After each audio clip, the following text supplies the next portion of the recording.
Reading with your kids. Hola, ni hao, konnichiwa, assalamu alaikum, shalom, mahaba, moni muli wanji, namaste, jumbo, bienvenidos. Hi, my name is Jedley, and this is the Reading with Your Kids podcast. We are coming to you from the beautiful neighborhood of Reedville in the southwest corner of Boston, Massachusetts. We are so delighted and so very honored that you're joining us in our mission to help families grow closer through reading. Please be sure to subscribe to the show on the iHeartRadio app, on Spotify, Apple Podcasts, Amazon Music, Good Pod, Stitcher Radio, wherever you find your podcast. And please tell all of your family and friends, your kids, teachers, principals, and librarians all about the show. Our guest today is Ray Hewitt. She is here to celebrate TeachBetter.com. Before we invite Ray into the studio, we want to invite you to connect with us on social media. Facebook.com/readingwithyourkids, at Reading With Your Kids on Instagram, at Reading With Your Kids on TikTok. We have a great Reading With Your Kids page on Pinterest, a great YouTube channel called Reading With Your Kids, and if you're on Twitter, please follow us at Jedley Magic. Also, we would really love for you to visit our website, readingwithyourkids.com. If you've already been to the website, you know that you can sign up for our free newsletter. But what you don't know is that we've recently updated the website. We have a new theme. It looks brand new. We would like to know what you think about that. So when you go to readingwithyourkids.com, check it out. Go to the Parents Click Here page and check out our blog, check out our Certified Great Read Wall of Fame. But also, please be sure to use the contact button at the top of the page to let us know what you think about the new look. Let us know what we could be doing better here on the podcast. Let us know who you would like to hear on a future episode of the Reading With Your Kids podcast. Join us right now from the beautiful city of Chicago. Our guest is the driving force, and one of the driving forces behind a website called TeachBetter.com. Please welcome to the show, Ray Hewitt. Hey, Ray, how are you? Hey, everyone. No, it's great to be here. Thanks for the invitation. I'm really super excited to have you on, and I can't wait for you to tell us a little bit more about TeachBetter.com. I follow you folks on social media, and you're always putting out some really great information. In fact, I got an email from you this morning saying, hey, join me at 7 o'clock. We're doing a wake-up thing. And I'm like, oh, that's too early for me. But, you know, there... Yes, we always love to stay busy. Yeah. So before we get into what we're going to find on TeachBetter.com and the different events that you offer folks, what was the inspiration for creating this website? Yeah, so, it goes back, just about 8 years ago, big celebration. So, hi, everyone. My name is Ray Hewitt. I'm currently the CXO and co-owner of the Teach Better team. But the Teach Better team was created prior to me joining the family. Two gentlemen who had kind of crossed paths in different ways of their lives, kind of came together in a hope to support educators better. And they originally started this team really focused on mastery learning practices. How do we really commit ourselves to reaching all learners? So shout out to Chad Ostrowski and Jeff Gargas as the two co-founders of this crew. And as they started working with educators, specifically school districts, buildings, virtually supporting teachers online, they found that mastery learning is one of those incredible core fundamentals that we really have built a lot of our instructional philosophies on, but we can do so much more than only support students and teachers through those instructional practices. We can actually service the whole teacher. So from that point, I was able to join. Our community grew, our team grew, and now we are able to support educators through multiple different lenses. I kind of joke that we have two different pillars of the work that we do. One is, of course, we continue to work with school districts, work with communities on the instructional practices happening in the classroom. And the other is that we foster a global community of educators that carry a teach better mindset, which is the mindset of being a little bit better today than you were yesterday and a little bit better tomorrow than you were today. And if we all aim with that little goal, that 1% better, then we are going to have quite an incredible world here in a bit. Yeah. Well, I want to dive into how we can teach better. But first, you said that you're the CXO. I haven't heard that term before, so because I'm almost 100 years old. So what's the CXO?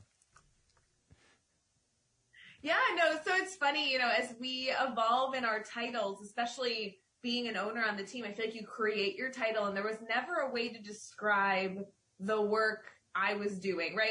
Obviously, Jeff, Chad, and I, in addition to now all of our 23 plus team members, we all have different hats that we wear. But for me, I do a lot with visual graphics. I oversee marketing. I oversee branding. I do a lot of training with audience members. So it just like there's nothing that covers the whole thing. And I was searching once on online, and I saw a chief experience officer. Oh. So the X is like cheating. It's actually an E, but we changed it to an X because CEO is already taken by somebody else. And CXO, that's what it is. I like it. It's kind of fancy, right? It is kind of fancy. I really like it. I had a gig once as a community liaison for a school serving kids with severe developmental disabilities, and it was within a hospital structure, and everybody was like, "What in the world is?" And they gave me the title because they just wanted me to do whatever they needed doing at certain times. Exactly. Yeah, I do a lot of project management. I do a lot of trainings. I do a lot of, graphic design. I mean, it's the whole gamut, but the way I really describe it typically is if you see it at teachbetter.com, if you see it from the team, somehow, some way, I was a part of making sure that hopefully the way you're experiencing it is in a positive light. Awesome.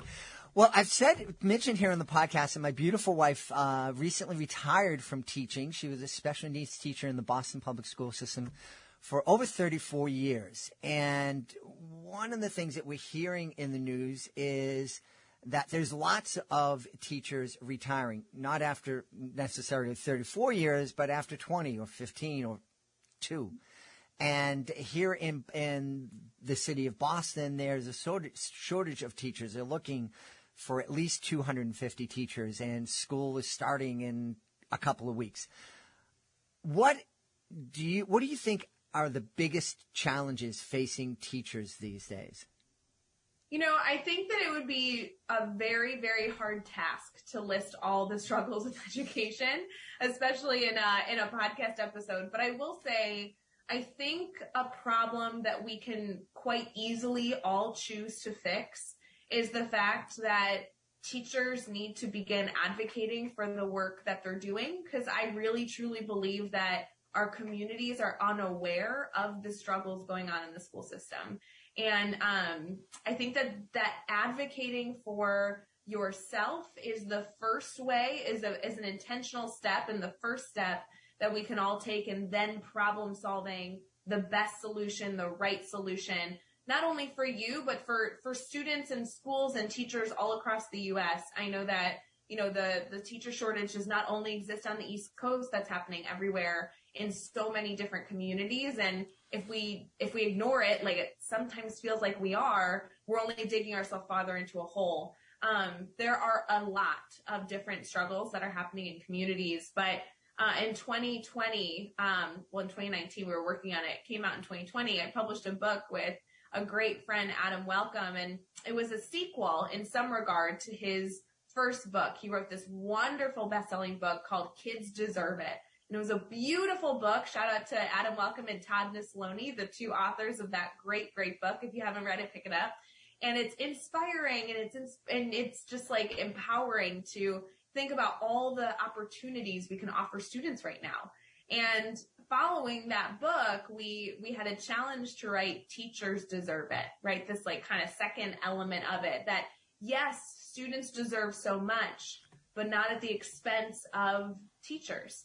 And a lot of that book actually listed the things that you kind of asked me, right? What do teachers deserve? What are the things that we need to fix? And we put them out there. We wrote chapters and chapters on these topics. But the reality was, is we wrote the book for teachers, because the hope would be that as we discussed these topics, we could then give teachers actionable steps that they could go take right now or tomorrow or next week to begin to be part of the solution. One of the things you mentioned was teachers need to learn and begin to advocate for themselves. Are you just talking about going on Twitter and saying, hey, help me clear the list? Or is it, I think it's a little bit more than that, right? Well, yeah, I mean, I think that that's the first step. I mean, I think that most communities are aware that teachers spend their own money on supplies, and I do hope that that ends. One of the trainings I'm able to conduct with school districts through the Teach Better team is actually a big model to get that away from the norm and wanting communities to better support the needs of a classroom. So I'm a huge advocate for community members being aware that teachers should not be spending their own money in the classroom. But I do mean much, much more than that. You know, so many teachers are humble, serving servants of the world. And I love that, right? We don't go into this field for the money. I'm aware of it. We really do see an impact that we can make as educators. And the reality is that while that's outstanding, and I hope that continues, we need to also be making others aware. So depending on what goal you're looking for, I think there's a lot of steps we can take. One thing I joke about with educators is that, you know, after the school day, when they're having drinks or being social with friends, really talking to them about what's going on in the school, being transparent about the work you're doing. A lot of educators tell me, teachers deserve respect. But I also would challenge our teachers to say, yes, you do. So start speaking about your profession in a respectful way. A silly thing could be that most of our educators are the most educated in their communities. We have educators working in our school systems that 70% of them have master's degrees. Like, holy cow, but you never see those degrees hanging on the wall. You never see the awards that teachers are winning out on the shelves of their classroom in their office. So how can we start really emphasizing the knowledge that it takes to be an educator? You're not just herding cats, right? You are facilitating deep discussion and designing dynamic lessons. And that came from years of experience. That came from the 180 professional development hours you were required to get every 5 years based on the state you're in, right? These are all things that went into that field. So we can be better. Adding up those professional development hours, I remember sitting with my wife and trying to keep track of them, and that's a challenge of itself. You mentioned something that I think would be really powerful. The idea of a teacher hanging their diploma or a picture of their diploma in their classroom. And I think it would go a long way towards helping teachers regain the respect that many of them feel they have lost over the decades. Well, and those degrees are enormous. You have teachers doing the professional development hours we discussed. Sorry, 1 second. Sorry. I have people doing the lawn outside. We have teachers that are earning virtual credentialing through, Google certifications, Microsoft certifications. All of those badging systems are great. Educators that are winning awards. I mean, most universities do a Hall of Fame for each college each year. Those are so many different celebrations that teachers can be utilizing. Mm-hmm. And I know my beautiful wife being one of them. If they heard this, the first thing they would say is, "No, I'm not doing this for the accolades. I'm shy." But I think having those tangible symbols of achievement on your wall in your classroom is going to help the kids, because especially in an urban system like Boston, these kids are going to look up and they're going to go, wow, my teacher has all these things. She climbed all these mountains. I can do that too, because she's a lot like me. Yeah, and I think that if you are struggling to find your voice in being an advocate for your profession, putting a nail in a wall and hanging a degree is something that hopefully we all can find some hope in doing, versus, being a loud advocate may not be something that you're comfortable with, and that's okay. We all have our space in this awareness. Yeah. Now, one of the things that really brought you to my attention was a conference that you're running in October, I think it is. Can you tell us a little bit about that? Yeah, so the Teach Better team does a lot of stuff. I know you mentioned earlier, like teachbetter.com on the website, you're going to be able to get oodles and oodles and oodles of different supports. And sometimes it's a different support in a specific area. Sometimes it's a different support based on the medium in which you like to consume information. We have blogs published daily. We have a whole podcast network of over 40 podcasts that are publishing episodes.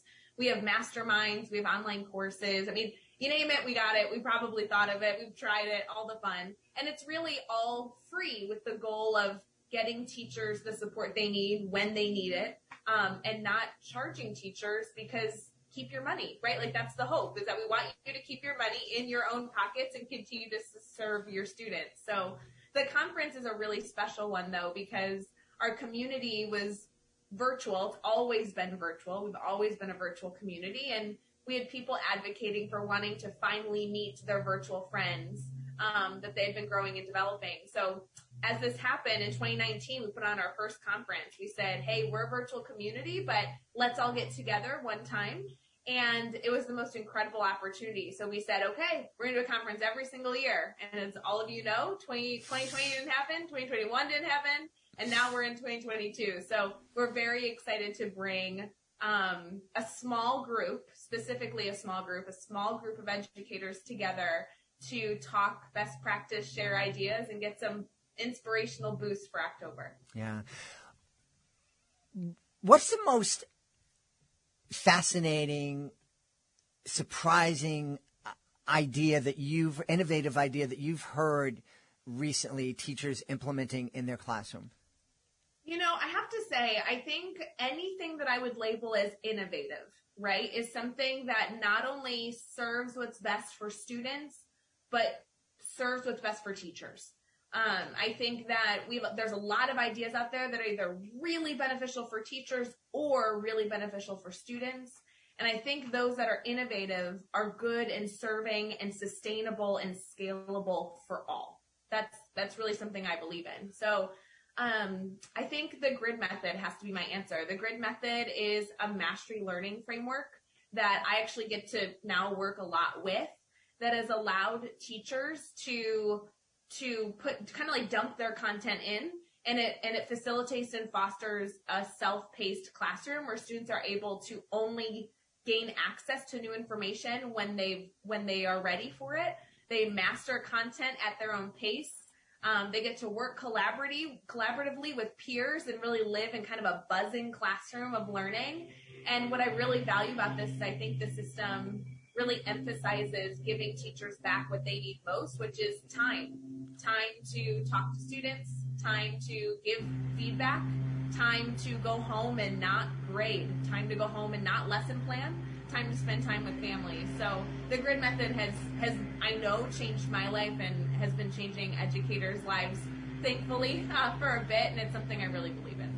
That sounds like a fantastic idea. It gives, instead of teachers spending all their time and energy just kind of regurgitating information out to kids, it sounds like it's a way that kids are getting the information, they start to work on it, but the teacher can sit down and help the student fine-tune and really focus in on what that kid is, what each individual kid needs help with and what areas they need help with, and trying to be like a shotgun and just spray the room. Yeah, you know, it's interesting. I think people hear self-paced and they assume independent. And a grid method classroom is not a quiet student working independently space. This is creating what normal businesses are creating right now, which is the ability for people to work together collaboratively, be successful, get feedback on their work, and then move forward to the next project when they're ready for it. It uses so many different best practice instructional designs that we know are valuable in classrooms, everything from daily goal setting and reflection to Bloom's taxonomy and Webb's depth of knowledge to understanding that we need to align our content starting from a standard and working our way backwards, using that backwards design to ensure that every single day that we ask students to work on something, it's towards a goal that they're going to achieve. And with all these things together, the hope would be that we're able to foster a community of learners that love learning because they understand productive struggle and they understand the resources they have, available to them so that they can overcome the hurdles before them. And then the teacher gets to transition, similar to what you were sharing, away from being a content delivery system to being a facilitator of learning for all students. Yeah. It reminds me of when I was in middle school, we had this thing called the SRA kit, which is just allowed us all to kind of go at our own pace. And, you did one thing, and once that was finished and corrected, then you moved on to the next thing and the next thing and the next thing. And my teacher would be like, okay, you did 3 of them, get out of the room, go down the library so you don't disrupt the rest of the class here. Well, and I think that's the struggle, right? There's so many models, similar to what you were just sharing, similar to many of your audience, I'm sure, has heard of like the flipped classroom model or choice boards or anything like that. They're all great. They all have the goal of trying to find a way for a teacher to not just stand and speak to an entire classroom of 34 students. But there's always a hurdle, right? There's always a pitfall. There's always something that doesn't work for a teacher, it doesn't fit with their teaching style, or, they feel like they're losing an element of the classroom. And so either they stick with it and try and find a solution on their own, or they choose to put it to the side and go back to what they've been doing. Something I really value about the grid method, it's not just a lesson plan design system, but also an implementation support. So it's not just about the system of dumping your information in, dumping your content standards in, but there's strategies on how to then facilitate that entire system with success, and so you can scale it for all your students. So it definitely has a lot of other supports out there, but regardless of where you are as a teacher listening, I would just challenge you to find one system that works for you. And if it's not the grid method, that's fine. But we want you to make sure that you're happy with your role and that you're fueled just as much as your students can be successful. Do you think one of the challenges is that in so many districts, teachers aren't allowed to kind of find what works best for them in their classroom? They're given, okay, at 8:45, you read for 15 minutes, and at 9 o'clock, you do math for 20 minutes. And, there's so much structure that's, coming down from on high that teachers feel locked in. Yeah, I think, though, that comes from years and years and years of fearful leadership. I think that education has gone the extreme to try and micromanage teachers, try and micromanage the classroom. And it came from a really wholesome, appropriate space of wanting to make sure that every single child, regardless of the teacher, regardless of the school building they're in, regardless of the community they're in, deserves a good education. And I believe it, and I understand it. I think that working from fear, though, is dangerous. And so I hope that if you're in a community where you find yourself as a teacher with a lot of restrictions, you're able to open up some discussion in a very safe way, slow way, with whoever's making those decisions and say, I really respect why this rule was created. I really respect why this exists.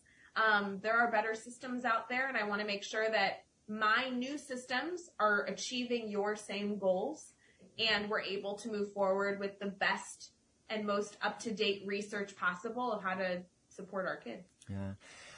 One last question before I ask you to tell us where we can go to find out more information is, we've talked a lot here on the podcast about the fact that when you read with your kids, with your 1, 2, 3, 4-year-old kids, 20 minutes a day, by the time they get to kindergarten or preschool, they will have heard more than 800,000 words more than their peers who weren't read to. And that gives that kid an incredible advantage. But it also points out the fact that the other kids, the kids who aren't read to, are at a real disadvantage. Short of telling parents to stop reading with their kids so everybody comes to school on a level playing ground, what do you think we can do as a society, as a community, to help make sure that every kid is read to, that every kid gets to school hearing around the same amount of words so that they can start at some sort of level playing field and be successful? Gosh, if I had the answer to that, we'd all be millionaires, right? It's a great question. I'm sure many people have given you ideas on the podcast of, making sure your communities are a source of resources for all your families, not just those that have the means to reach those. I will say personally, I was a student who grew up with a learning disability. I'm diagnosed SLD in reading, writing, and math. Reading is not at all my strong point. I actually consume about 80% of the written language via audio because I really struggle as a learner to read information and really understand it in a way that allows me to use it later on. And so I think for me, it's all about the open dialogue around the importance of reading. Mm-hmm. It's more than just making sure books are accessible. It's more than just, allowing our libraries to be a safe haven for our students, but it's really about allowing for deep discussion with our adults, with our communities, and understanding the different values of ways to consume knowledge and making them aware and being open to the conversation. I think that so many things in this world can be achieved through open dialogue. Yeah. You would have been in my wife's class. Yeah. See, I know. I spent all my time after second grade in special education classes, and I cannot tell you enough. I cannot sing special education teachers' praises enough. I use the skills that I was taught in sixth grade, in fourth grade, in sophomore year. I still use those, and I don't think that they get nearly the same appreciation notes that they deserve. Absolutely. Tell everybody, please, where they can go to find out more about you, find out more about all the things that you and your organization are offering. Yeah, friends, we mentioned it early on, but if you're an educator or an educator, I hope that you challenge them to go visit teachbetter.com. It's got a lot of resources, everything from books we love to recommend to people, to courses, to, like I said, mastermind blogs, podcasts, kind of everything in between. More than anything, whether you choose to do a formal training with us or not is irrelevant. We have a community of educators, and that's what I hope you choose to join. You can get all that at teachbetter.com or by following at the Teach Better Team, just Teach Better Team, over on social media. And you can follow me too. It's just my name on social media, Ray Hewitt. But to be honest, the team is so much more powerful than one individual person. So while I hope you connect with lots of individuals, I hope you also stay connected to a community dedicated to supporting you. We've had a really wonderful conversation, really eye-opening conversation with the CXO of TeachBetter.com, Ray Hewitt. Hey, Ray, thanks so much for being with us. Thanks so much. Please be sure to join us for the next episode of the Reading with Your Kids podcast. Our guests will be Lacey Harrison and Daniel Krause. They'll be here to celebrate their middle grade novel. It's called 1, 2, 3, 4, I Declare a Thumb War. It's part of their Graveyard Girls series of middle grade novels. Hey, real quick, if you're the author of a fantastic children's book, please be sure to visit readingwithyourkids.com. Click on the author's Click Here button at the top of the page to find out how you can be a guest here on the show, submit your book to our Certified Great Read panel, and take part in our monthly promotion program. Have your book displayed with us at some exciting live events all across the country. Want to thank the folks who made today's show so wonderful. Of course, we want to start by thanking our guest, Ray Hewitt. Please be sure to check out teachbetter.com. Also want to thank my team, Rory Grady, Fatima Khan, Nicole Belcastro. I want to thank my beautiful wife for all the support she gives me. Most of all, we all want to thank you. Thank you so much for taking the time to join us today. And as always, thank you so very much for taking the time to make the world a better place by reading with your kids. I'll be looking for you in the next edition of the Reading with Your Kids podcast.